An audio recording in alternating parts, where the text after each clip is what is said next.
আমতা, পাঁশকুড়া অনেক জায়গা আমরা কন্ট্রোল করলো, এই জায়গাগুলো ডুবে যাবে।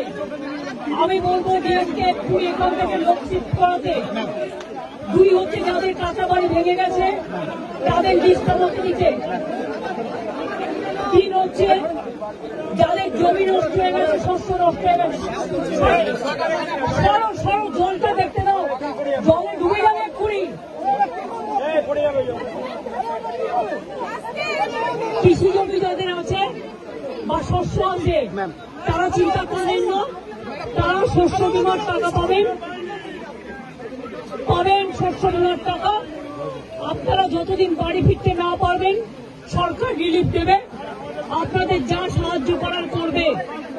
এটা ঝাড়খণ্ড জল ছেড়েছে এবং ডিবিসি কেন্দ্রীয় সরকারের সংস্থা।